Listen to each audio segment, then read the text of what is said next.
حضرت زکریا علیہ السلام یہ کون تھے؟ آپ درخت میں کیوں داخل ہوئے اور یہود و نصارہ نے آپ کو آرے کے ساتھ کیوں چیرا؟ آپ کے کیوں دو ٹکڑے کیے گئے؟ آئیے میں آپ کو حضرت زکریا علیہ السلام کی زندگی کا ایک واقعہ سناؤں۔ حضرت زکریا علیہ السلام یہ بنی اسرائیل کے نبی تھے۔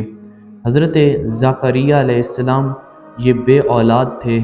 اللہ نے آپ کو بڑھاپے میں 99 سال کی عمر میں اولاد عطا فرمائی۔ ایک بیٹا ہوا جس کا نام حضرت یحییٰ علیہ السلام تھا۔ حضرت یحییٰ علیہ السلام پر بھی یہود و نصارہ نے ظلم اور جبر کے پہاڑ توڑے۔ حضرت یحییٰ علیہ السلام کی زندگی کا میں آپ کو ایک درد بھرا واقعہ سناتا چلوں۔ حضرت یحییٰ علیہ السلام کو ایک بادشاہ نے قتل کروایا، آپ کو شہید کروایا۔ ایک دمشق کا بادشاہ تھا جس کا نام تھا حداد بن حدار۔ اس نے 3 شادیاں کی ہوئی تھی اور اپنی تینوں بیویوں کو طلاق دے چکا تھا۔ اب وہ بادشاہ چاہتا تھا کہ میں اپنی بیویوں کو اپنے پاس دوبارہ رکھوں اور ان کے ساتھ معاملات زندگی گزاروں۔ حضرت یحییٰ علیہ السلام کی عدالت میں یہ کیس پہنچا کہ آپ اس کے بارے میں اب کیا فرماتے ہیں؟ حضرت یحییٰ علیہ السلام نے ارشاد فرمایا کہ اے بادشاہ، اگر تو اپنی بیویوں کو اپنے پاس رکھنا چاہتا ہے تو اس سے پہلے آپ کو حلالہ کروانا پڑے گا۔ یہ بات بادشاہ کی بیویوں کو ناگوار گزری۔ بادشاہ کی بیویوں میں سے ایک کہنے لگی، بادشاہ آپ مجھے حکم دیں، میں یحییٰ کو قتل کروانا چاہتی ہوں۔ بادشاہ نے اپنی بیوی کو حکم دیا کہ اس کو قتل کروا دو۔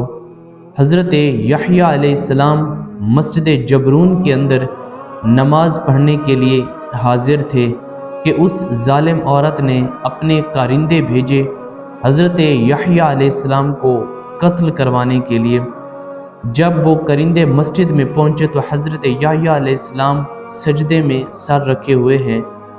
یہود و نصارہ نے تلوار کے ساتھ آپ کے سر کو دھڑ سے جدا کر دیا۔ حضرت یحییٰ علیہ السلام کا سر مبارک ایک طشت میں ڈال کے اس عورت کے پاس لایا گیا۔ اس عورت نے جب دیکھا کہ یحییٰ علیہ السلام کا سر قلم کر دیا گیا ہے، وہ عورت بڑی خوش ہوئی۔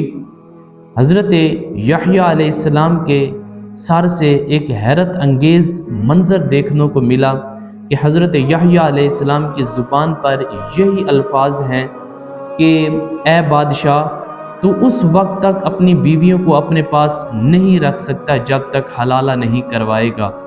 تو وہ ظالم عورت جب یہ لفظ سنتی ہے تو پھر اس کی آنکھوں میں خون کے ڈورے تیر آتے ہیں اور وہ آگ بگولا ہو جاتی ہے۔ ادھر سے پھر اللہ اپنا عذاب بھیجتا ہے۔ اللہ حضرت یحییٰ علیہ السلام کے سر مبارک کے ساتھ اس عورت کو زندہ زمین میں دفن کر دیتا ہے۔ اللہ کا عذاب اس عورت پر نازل ہوتا ہے کہ اللہ اس عورت کو زندہ زمین میں دھنسا دیتا ہے۔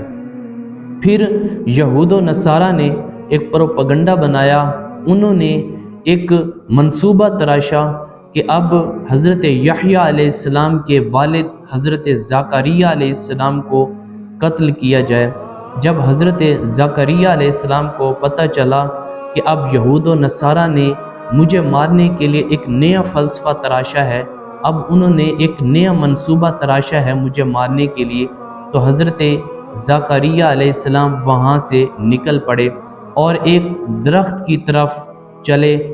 جب اس درخت کے قریب گئے تو درخت نے اپنا سینہ چیرا اور حضرت زکریا علیہ السلام کو اپنے دامن میں لے لیا۔ حضرت زکریا علیہ السلام کو ڈھونڈتے ڈھونڈتے وہ یہود و نصارہ جب اس درخت کے پاس پہنچے تو حضرت زکریا علیہ السلام کا لباس کا کچھ حصہ درخت کے باہر رہ گیا۔ تو اس پر یہودیوں کو پتہ چلا کہ حضرت زکریا علیہ السلام اس درخت کے اندر چھپے ہوئے ہیں۔ ادھر سے پھر شیطان نے اپنی شیطانگی کا جال ڈالا۔ شیطان نے یہود و نصارہ کے دماغ میں ایک ترتیب اور ایک ترغیب رکھی کہ ایسا کرو کہ ایک آرا لے کر آؤ اور اس درخت کو کاٹو۔ یہود و نصارہ نے آرا منگوایا، اس آرے کے ساتھ اس درخت کو کاٹا گیا۔ وہ آرا درخت کو کاٹتا ہوا جب حضرت زکریہ علیہ السلام کے سر پر پہنچا تو حضرت زکریہ علیہ السلام کی چیخ نکلی، آپ آہو زاری کرنے لگے۔ ادھر سے پھر ہاتف سے آواز آئی کہ خبردار اے زکریہ، اگر میری اس دی ہوئی تکلیف پر، میری اس آزمائش پر اگر آہو زاری کی یا ذرا سے بھی ادھر ادھر سرکے تو میں اب اپنے انبیاء کی لسٹ سے تمہارا نام خارج کر دوں گا۔ یہ بات اپنے ذہن میں رکھنا، اگر تھوڑی سی بھی آہو زاری کی یا آہو بقا کی تو انبیاء کی لسٹ سے تمہارا نام خارج کر دوں گا۔ حضرت زکریہ علیہ السلام پھر صبر و تحمل کا مظاہرہ کرتے ہیں۔ آپ نے اپنے ہونٹوں کو دانتوں میں دبا لیا۔ ان یہود و نصارہ نے پھر درخت کو کاٹا اور درخت کو کاٹتے ہوئے حضرت زکریہ علیہ السلام کے جسم کے بھی 2 ٹکڑے کر دیے۔